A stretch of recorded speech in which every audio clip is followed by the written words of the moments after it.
At our 10th anniversary gala, my husband read a love letter to another woman. I knew every sentence because I had written it. Caleb stood beneath the restored crystal chandelier in the main ballroom of the Wren house, holding a cream-colored card between both hands. Behind him, nearly 200 guests watched from tables covered in white linen. Investors, employees, local reporters. People who had watched us turn a collapsing Virginia boarding house into one of the most successful historic inns in the state. And beside my husband stood Sophie Grant, 35, elegant, intelligent, wearing dark blue silk and the expression of a woman trying very hard not to cry. Caleb looked directly at her. Then he read my words. Home is not the place where people praise your name. My fingers tightened around my champagne glass. It is the place where nobody has to disappear to keep you comfortable. The room became very quiet. Sophie lowered her eyes. Caleb smiled, not his public smile, not the confident expression he used during investor meetings. This one was softer, private. I had not seen him smile at me like that in almost 3 years. He continued. Sometimes love does not arrive as rescue. Sometimes it arrives as truth. It enters the locked room, opens every curtain, and asks why you were willing to live in darkness for so long. My hand began shaking. The woman sitting beside me whispered, "That is beautiful." I stared at my husband. Beautiful. Yes. I had written those words at 2:17 in the morning 8 months earlier while sitting alone inside our unfinished East Wing. They were inside my green notebook. The notebook Caleb promised he had never opened. I remembered the exact page. Page 46. There had been rain against the windows that night. The old radiator had made a clicking sound. I had written those sentences after discovering something beneath a loose floorboard that changed the history of the Wren house. Something I had not told anyone. Not even my husband. Especially not my husband. Caleb looked towards Sophie again. You reminded me that history should not belong only to the people powerful enough to write it. Applause spread through the ballroom. Sophie pressed one hand against her chest. Then Caleb stepped closer to her. Not touching. Almost touching. Sometimes distance tells the truth more clearly than contact. He said, "The next chapter of this house exists because you were brave enough to ask questions the rest of us were afraid to answer." Everyone stood. Everyone except me. The applause became louder. The giant screen behind Caleb changed. A new logo appeared. The Wren house. Below it were 2 smaller words. A Hart Grant story. My last name. Her last name. Not Caleb's. Mine. And hers. My husband had removed himself from the name so everyone would call him Generous. But he had added Sophie without asking me. People turned toward our table. Someone congratulated me. Another person said, "Evelyn, you must be so proud." I looked at Sophie. She looked overwhelmed. Then Caleb reached for her hand. His thumb moved once across her fingers. Small, familiar, practiced. That was when I stood. The applause slowly faded. Caleb saw me. For half a second, fear entered his face. Then he recovered. He always recovered. "Evelyn," he said warmly, "come up here." I placed my champagne glass on the table. No. The microphone carried my voice farther than I intended. People turned. Caleb's smile tightened. We should celebrate this together. I looked at the card in his hand. Read page 83. The color disappeared from his face. Sophie looked between us. What? I repeated myself. Read page 83, Caleb. Nobody understood, but he did. His fingers folded around the card. This is not the time. You chose the time. Evelyn, you brought my words into this room. A whisper moved through the crowd. Caleb stepped away from the microphone. He spoke quietly. You are upset. No. I looked around the ballroom, at the restored walls, the oak floors, the chandeliers I had spent 6 months finding, the hand-painted ceiling that nearly bankrupted us.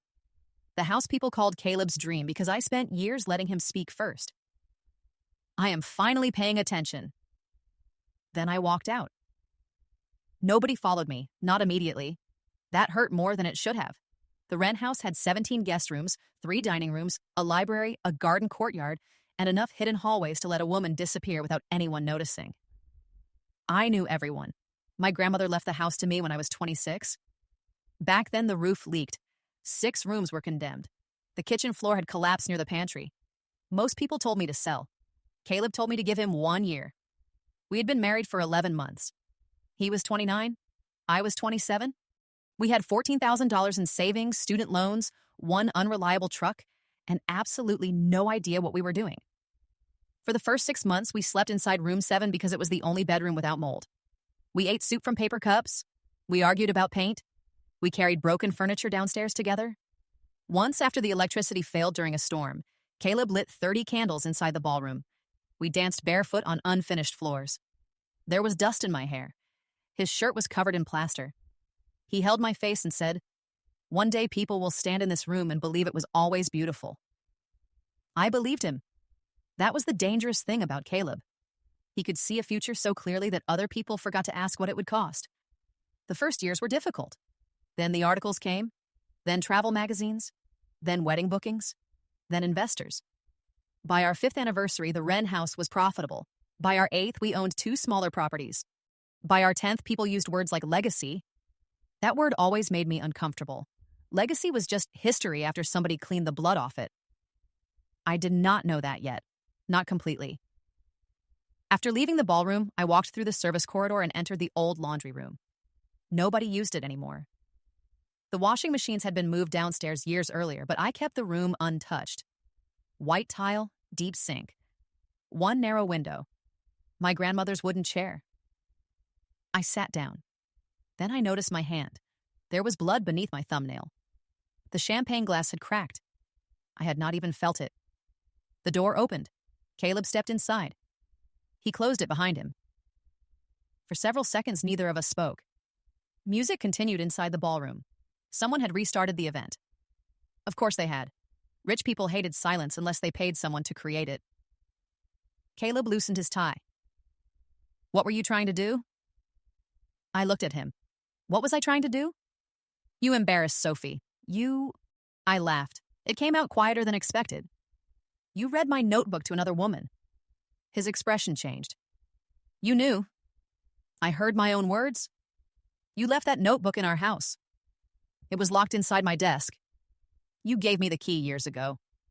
"For tax documents." "You never said anything inside the desk was forbidden." I stared at him. He hurt himself. I knew he did. But shame would have required stopping. Caleb had become very good at continuing. "How much did you read?" I asked. He looked away.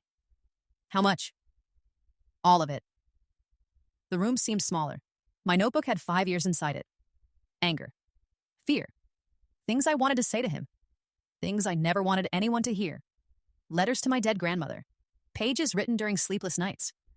Questions about whether I still loved my husband. Questions about whether he loved me. Every ugly thought I allowed myself because I believed paper could keep a secret. "You read all of it. You would not talk to me.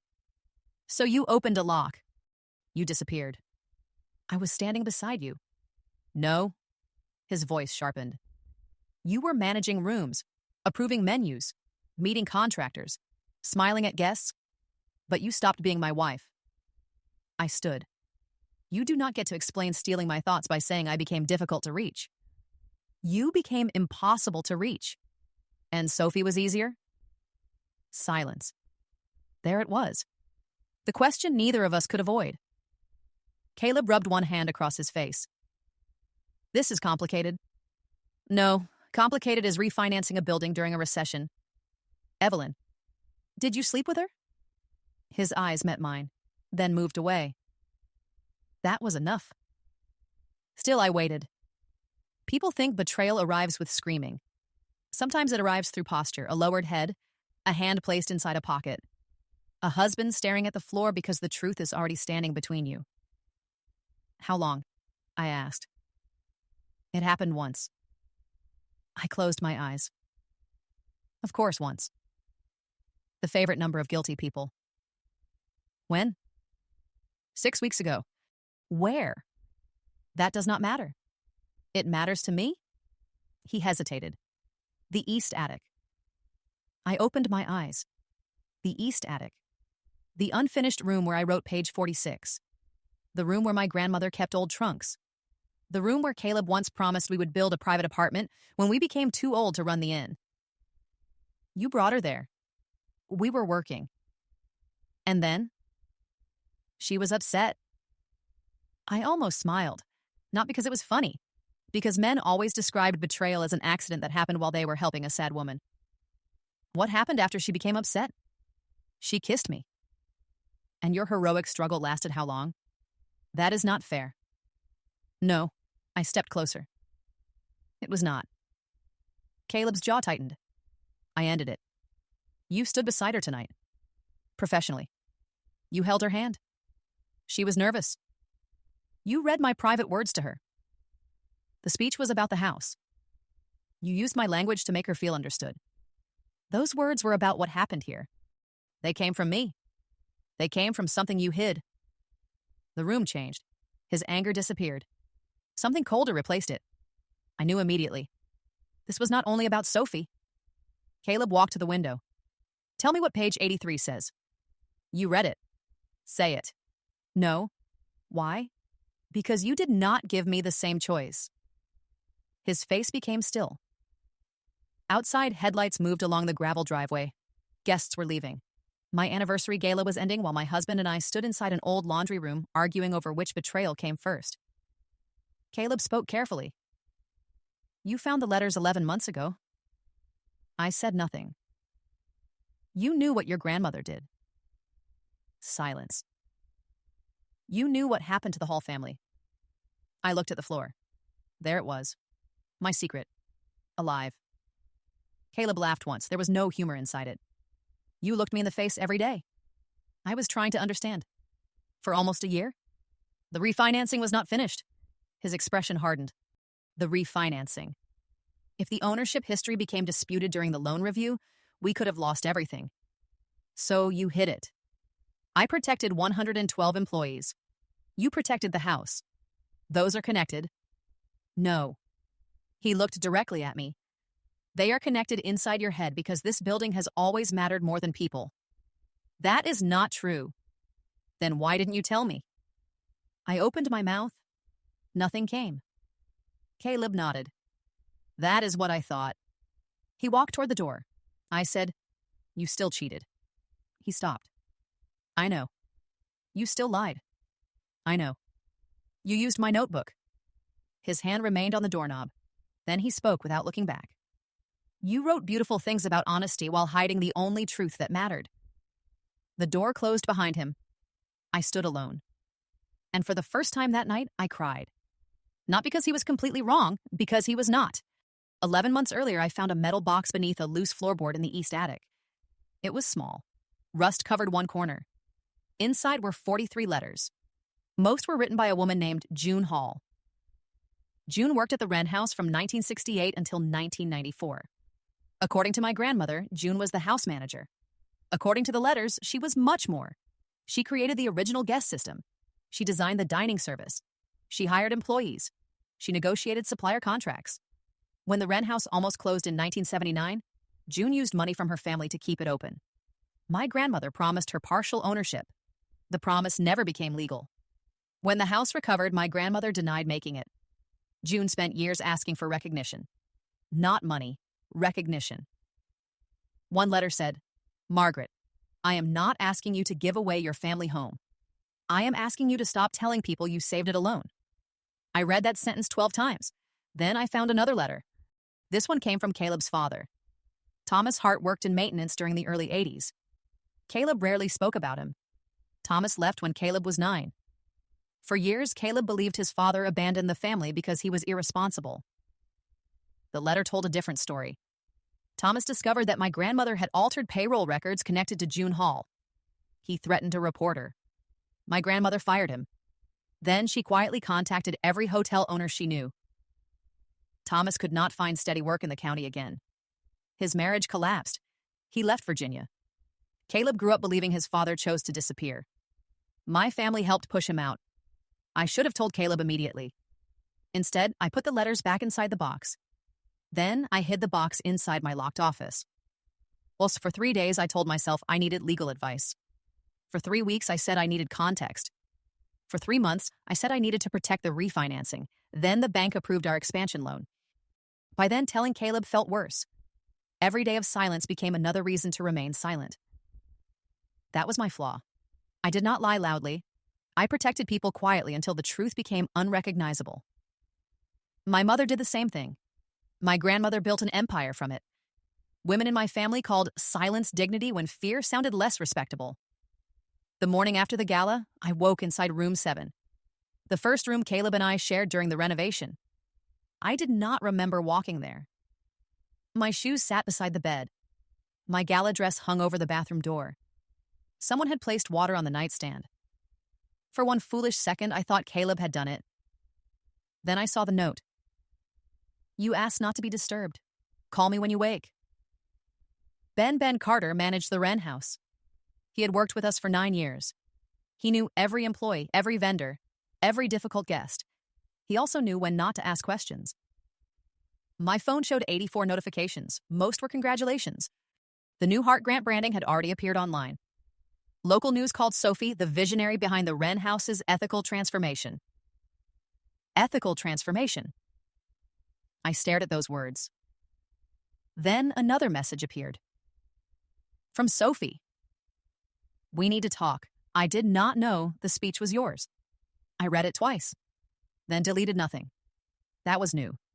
Usually I deleted painful messages because keeping them felt dramatic. This time, I saved everything. At 9:30, I walked downstairs. The ballroom smelled like old champagne and flowers. Employees removed centerpieces. Someone folded linens. Life continued. Ben stood near the stage holding a tablet. When he saw me, he walked over. You look terrible. Thank you. You pay me to be honest? I thought I paid you to manage the hotel. Today, those are the same job. I looked at the empty stage. Did everyone hear? Yes. How bad? The video has been posted. Which part? You asking about page 83. Of course. What are people saying? That it was marketing. I stared at him. Marketing? Some people think you created a mystery to promote the rebrand. I laughed. The sound echoed across the room. Ben did not. He handed me the tablet. You should see this. Security access records appeared. The East Attic, Caleb's code, Sophie's temporary executive card. Late nights. 11 visits during 4 months. The most recent was 6 weeks earlier. The night they slept together. How long have you had this? I noticed unusual access after maintenance complained about lights. And you said nothing. You and Caleb own the company. You are my friend. I am also responsible for protecting employee privacy. I looked at him. He looked ashamed. Then he said, there is something else. He opened another file, a board presentation, Wren House Leadership Transition. My name appeared on slide 12. Beside it were 3 words. Founder Emeritus, non-operational. I read the phrase slowly. Where did you get this? It was accidentally uploaded to the shared board folder last week. Who created it? Caleb. My throat tightened. The presentation described me as emotionally withdrawn, resistant to growth, increasingly absent from public leadership. There were quotes. My quotes. Things I had said inside our house. I cannot keep doing this. I want to disappear. Sometimes I wish the Wren house belonged to someone else. All true. None complete. The first came after a 30-hour weekend. The second came after my mother publicly criticized me. The third came the night I found June Hall's letters. Caleb removed every context. He made exhaustion look like instability. He made guilt look like incompetence. Page 17 proposed creating a new public leadership structure. Sophie would become chief brand officer. Caleb would remain president. I would retain ownership but step away from operations. A generous prison. I would keep money. He would keep my life. When is the board meeting? I asked. Ben remained quiet. When? Monday. 3 days. I handed back the tablet. Does Sophie know? I don't know. Does the board? Not officially. I turned toward the stage. The new logo remained on the giant screen. Hart Grant. My name beside hers. My husband between us. Invisible. Controlling everything. At 11, Sophie arrived. No makeup, gray coat, hair tied back. She looked younger, more tired, less dangerous. That irritated me. I wanted her to look cruel. Cruel people are easier to hate. She asked to meet inside the library. I chose the kitchen. The kitchen had cameras. She noticed. You don't trust me. No. That is fair. She sat across from me. For several seconds, neither of us spoke. Then Sophie removed a stack of papers from her bag. Photocopies. My handwriting. My notebook.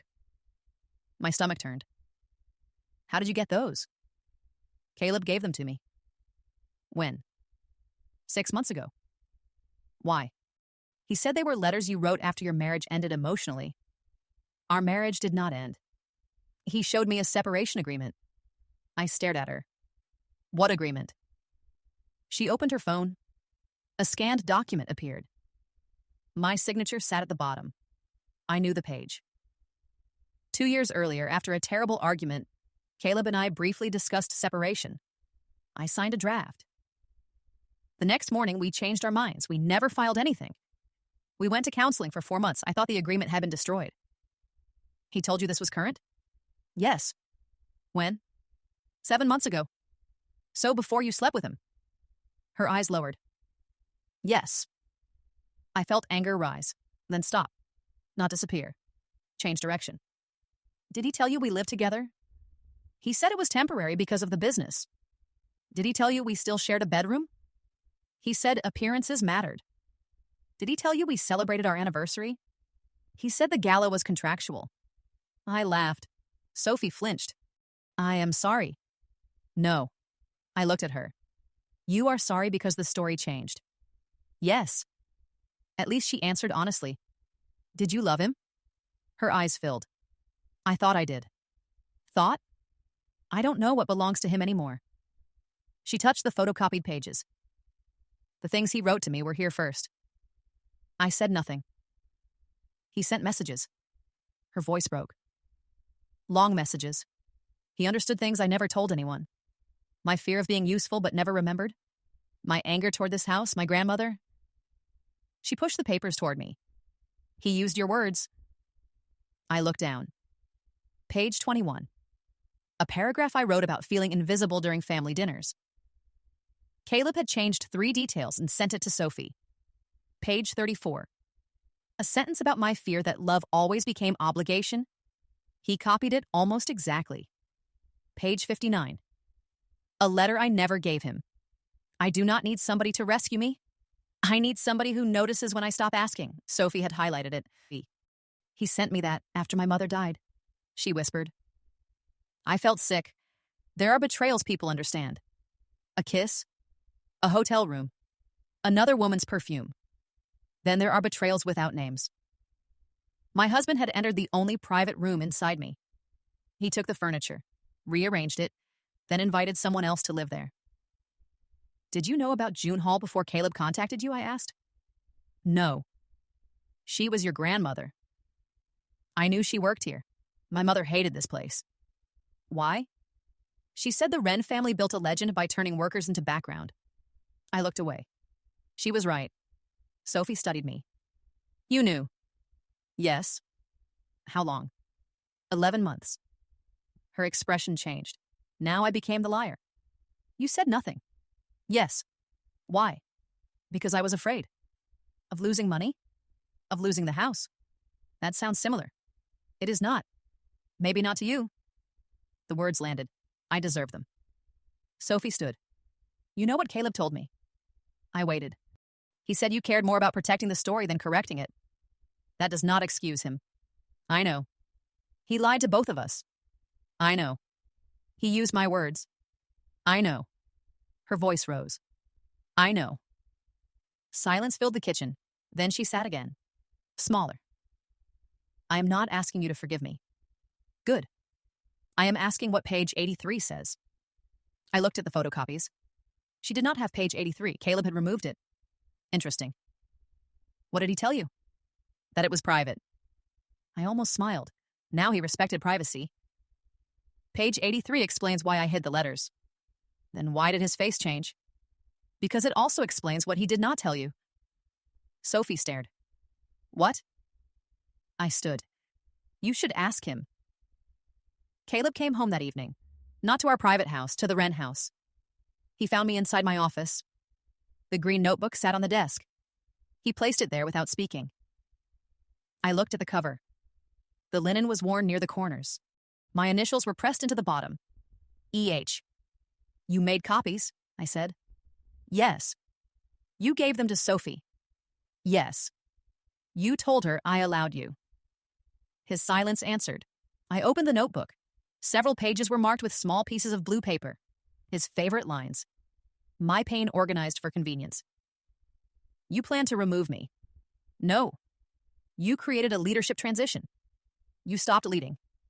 You collected private conversations. I documented reality. You edited reality. You were exhausted. So you protected me by taking my company?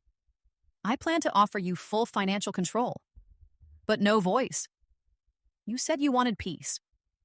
I wanted help. You never asked. I should not have needed perfect language before my husband noticed I was drowning. He looked away. I turned to page 83. The paper trembled beneath my hand. Why did you remove this page from Sophie's copies? Because it involved my father. Only that? He said nothing. I read aloud. Said nothing. Caleb deserves the truth.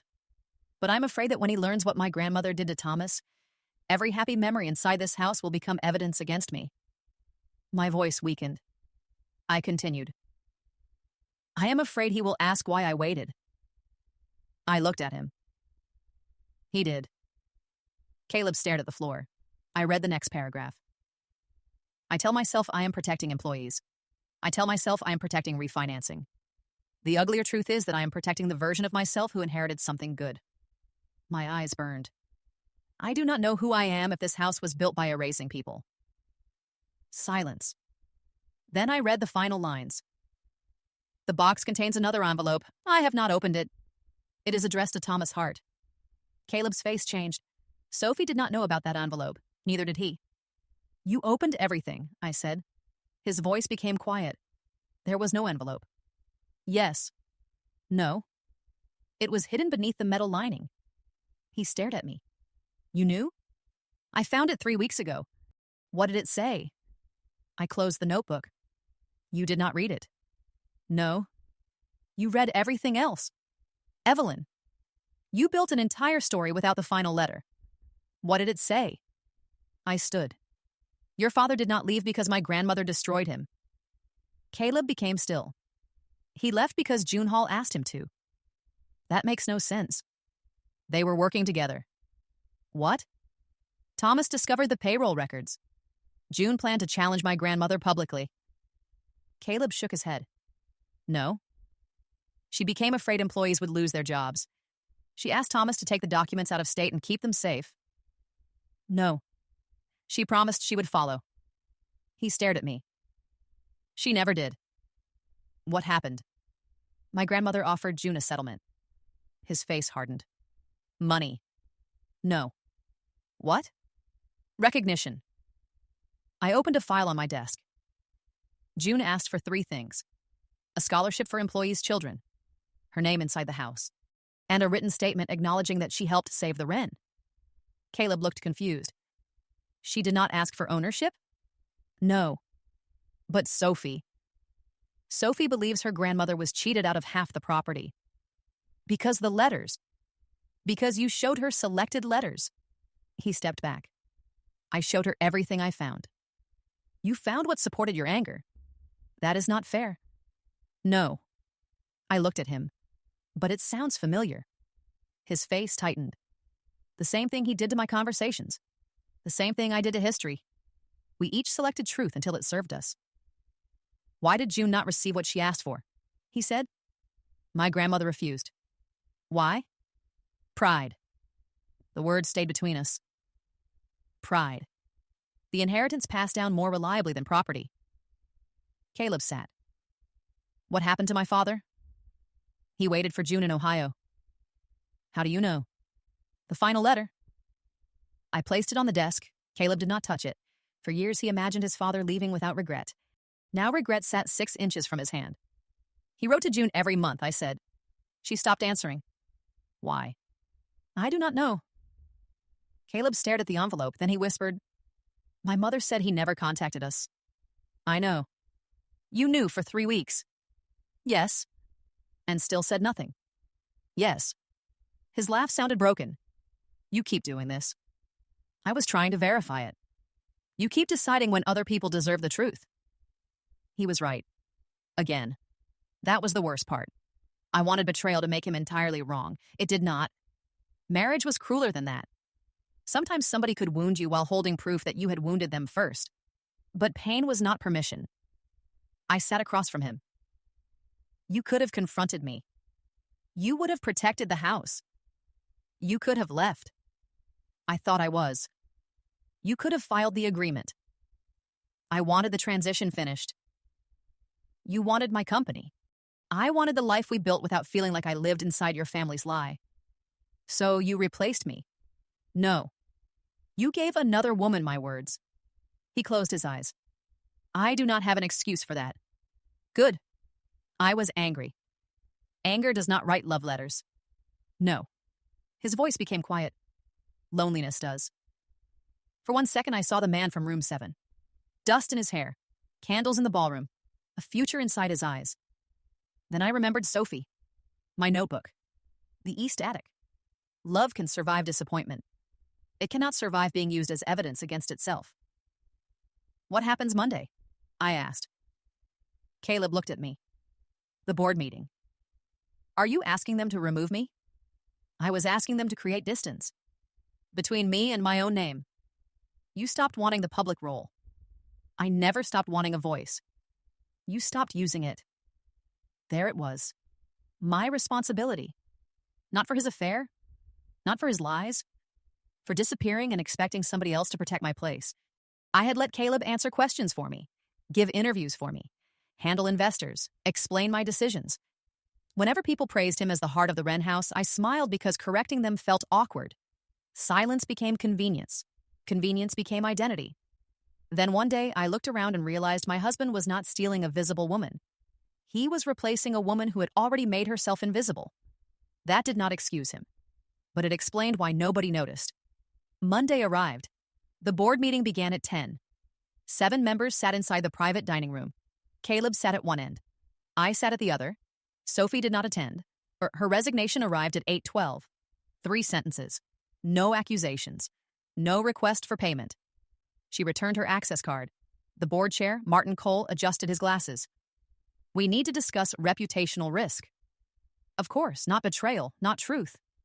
Risk. Caleb presented first. He spoke calmly. He admitted the branding announcement happened without formal approval. He described it as an attempt to correct historical exclusion. He admitted Sophie's personal connection should have been disclosed earlier. He did not mention the affair. Then he discussed my absence, my reluctance to appear publicly, my delayed decisions, my emotional withdrawal. All true. Incomplete. Then it was my turn. I placed the metal box on the table. Every person looked at it. I concealed documents, I said. Caleb looked at me. He did not expect that. For 11 months, I possessed letters proving that the public history of the Wren house was incomplete. Nobody moved. I hid them because I believed disclosure might threaten refinancing, future expansion, and jobs. Martin frowned. Did counsel advise this? No. You acted independently? Yes. Why? Fear. Silence. I continued. My grandmother erased June Hall's contribution. I inherited both the property and the benefit of that erasure. One board member shifted. Are you suggesting a potential ownership claim? No. The documents show June requested recognition and an employee scholarship. I distributed copies. Her requests were denied. People read. Nobody spoke. Then I placed another folder beside the box. This contains evidence that company leadership planned to change my operational role using selectively edited private conversations. Caleb looked down. I continued. My husband read my private notebook without permission. Martin removed his glasses. That is a marital issue. It became a company issue when my words appeared in brand materials and when personal statements were used to recommend leadership changes. Silence. I am requesting an independent governance review. Caleb stared at me. You know what that will do. Yes. It will delay expansion. Yes. It may cost us the Richmond property. Yes. You said employees depended on growth. They also depend on leaders who tell the truth. His face changed. Not anger, recognition. I finally used my voice. Too late for our marriage. Not too late for everything else. The board voted. Expansion paused. Brand changes suspended. Caleb and I were both removed from operational decision-making during the review. Not him. Both. That surprised everyone, especially me. I could have fought. I did not. Consequences that only punish other people are usually revenge-wearing makeup. For 93 days, I stayed away from the Wren house. I rented a small apartment above a bookstore. 1 bedroom. Old pipes. No history. For the first week, I woke every night believing I heard hotel phones. Then I remembered nobody needed me. The feeling was terrifying. Then peaceful. Caleb moved into a corporate apartment. We communicated through attorneys. He did not beg. I appreciated that. People imagine a betrayed wife wants to see her husband collapse. Maybe some do. I did not. I wanted him to understand. Those are different wishes. The investigation found no stolen company funds, no illegal transfer, no secret financial empire. Reality was less dramatic. Caleb used poor judgment. He created an undisclosed conflict. He attempted to shape leadership through incomplete evidence. I concealed historically significant documents. I failed governance obligations. Neither of us was innocent. Only one of us broke the marriage. That difference mattered. 6 months after the gala, Caleb asked to meet. We chose room 7, the room where everything began. The walls had been repainted. The old radiator was gone. I hated the new curtains.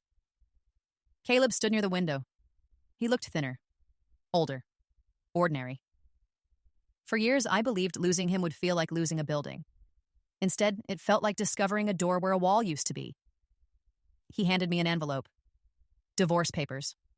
Already signed. You kept your shares, he said. I am buying a part of yours. I know. The agreement required me to sell our second property. The expansion dream ended.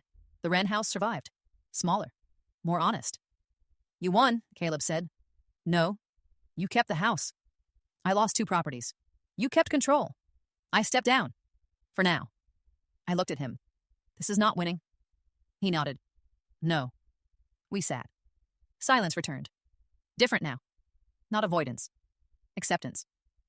Did you love Sophie? I asked. He considered the question. I loved how she saw me. That is not the same. I know. Did she love you? She loved your words. The honesty hurt. He looked toward the window. She sent me the notebook copies. What did she say? That I should learn to speak without borrowing somebody else. I almost smiled. She is right. Yes. Where is she? Baltimore. Working? At a museum. Are you together? No. Why? She said every conversation felt haunted. I understood. Caleb touched the windowsill. I found my father. My breath stopped. Alive? Yes. Where? Ohio. How? The return address. Did you speak? Once. What did he say? Caleb stared outside. He said he wrote to me. What? My mother returned the letters. I remained quiet. He thought I hated him. I am sorry. He asked about the Wren house. What did you say? That it survived. Caleb nodded slowly. He said houses usually do. The sentence stayed inside me. People broke it. Houses survived. Maybe that was why we sacrificed so much to protect them. Wood did not accuse us. Brick did not remember selectively. Buildings carried secrets without asking to be forgiven. Caleb looked at me. I did love you. I know. That makes it worse. I know. I wish you had told me. I wish you had asked before replacing me. I did ask. No. I shook my head. You asked why dinner was late. Why I stopped attending events. Why I seemed tired. He looked down. You never asked what I was afraid to tell you. You would not have answered. Maybe not. I took a breath. But marriage is not asking once and calling silence permission. His eyes filled. Mine did too. He said, I am sorry. Not dramatic. No speech. Just 4 words. For 11 years, I imagined apologies would repair pain. They did not. Sometimes apologies only identified the place where repair ended. I believe you, I said. That was all. 1 year after the gala, the Wren House reopened under a new structure. No expansion. No national brand. No giant investors. We created an employee council, profit sharing, an independent archive. The first June Hall scholarship went to a 22-year-old housekeeper studying hospitality management. June's name appeared inside the main lobby. Not mine, not Caleb's, hers. My aunt refused to attend the reopening. She said I destroyed my grandmother's reputation. My mother stopped speaking to me for 4 months. Several relatives accused me of humiliating the family. They were right. Truth is humiliating when pride has been living comfortably. The new sign arrived in October. Workers removed the old gold letters. The Wren House, a Hart family legacy. The replacement was simpler. The Wren House. Beneath it, restored by many. Remembered honestly. I stood outside while workers installed it. Ben joined me. You hate it, he said. No. You are crying. That is not evidence. You taught me that. I laughed.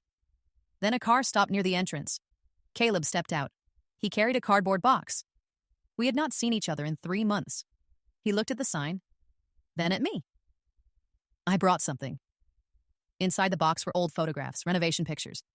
Dust, broken furniture. Caleb and me inside the ballroom. Young, exhausted, hopeful. At the bottom sat the green notebook. I thought I had it, I said. You had the original. What is this? He opened it. Every page was blank. A new one. I touched the cover. Same green linen, same initials. E.H. You do not have the key, I said. No. He smiled slightly. I learned. Then he left. No hug, no promise, no future, just distance. That evening, I carried the notebook into the east attic. The room had been restored. Not as an apartment, as an archive. June Hall's letters rested inside glass. Thomas Hart's story appeared beside them. My grandmother's mistakes remained visible. So did her work. History did not need heroes, it needed witnesses. I opened the new notebook. For several minutes, I stared at the blank page. Then I wrote. I thought protecting love meant protecting its reputation. I stopped. Outside, guests walked through the courtyard. Employees laughed near the kitchen. Somebody played music inside the ballroom. The house continued. Without our marriage, without the legend, without needing anyone to disappear. I finished the sentence. Now I know love protected from truth becomes another kind of lie. Then I closed the notebook. This time, I did not lock it away.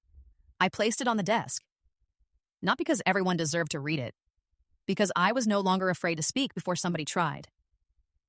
For years, I protected a house from the truth. In the end, the truth was the only thing that left a door open for me.